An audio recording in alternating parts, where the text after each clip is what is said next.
Hi everyone. So in this video, we're going to be looking at the three stages of motor learning. So these are the cognitive stage, the associative stage, and the autonomous stage. So firstly, the cognitive stage. So the cognitive stage of motor learning is where the learner gains an understanding of what they need to do. So this is usually gained through a coach's verbal explanation. So this is very much what I consider to be the teaching part of motor learning. So explaining what it is you actually need to do. Other sources of learning can include observation demonstration and also book learning. So next we have the associative stage. So this is where the motor regions of the brain start to make associations between particular motor programs and particular outcomes. So the understanding is gained through practice and repetition. So as the body runs a particular motor program, it then evaluates, was that motor program effective? If so, it will reaffirm it. If it wasn't effective, then it will adjust it. So it's characterized by inconsistent performance. So this is the stage of kind of getting it and losing it and getting it and losing it. It requires large amounts of conscious control. So you have to keep checking in on what you're doing. You have to maintain conscious awareness. And this is by far the longest stage. So next we have the autonomous stage. So this is where motor performance is largely automatic. So cognitive demand is minimal. So you can do it without thinking, or you can do it whilst having a conversation.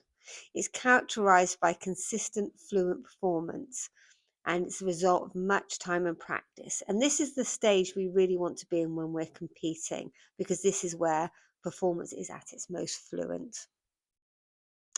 So, few key takeaways. So, the autonomous stage is by far the longest, and errors are all part of that process. So, this is one of the reasons why I always teach this to riders, because I want them to appreciate that it's actually okay to struggle and make mistakes, because actually that's part of the learning process, and motor learning can't happen without it.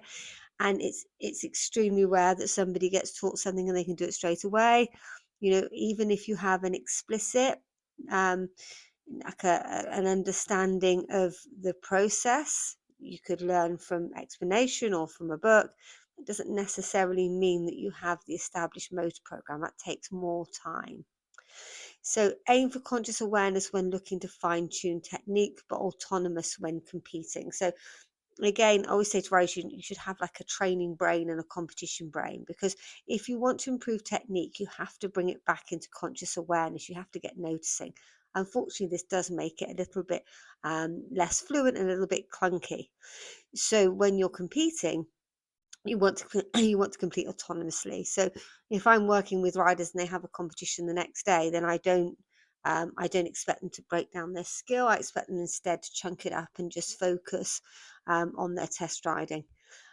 Once an explicit understanding has been gained, chunk up corrections to cue words, metaphors are particularly useful in the associative stage. So ideally, once you have an understanding, once you've had that learning about what you need to do, it's actually much more helpful that you can chunk up to a cue word that kind of represents that motor program. And as I said, metaphors are really useful because they draw on existing motor programs. So one of my favourites, as I say to riders, you imagine you've got a broom handle between the horse's neck and your breastbone. Could you keep that in place?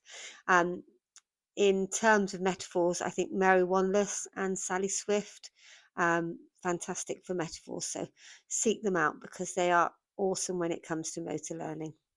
So I hope you found that helpful. As always, if you'd like to learn more about how sports psychology can help your riding performance, then feel free to get in touch for a free, non obligation um, chat. And I look forward to seeing you all again soon.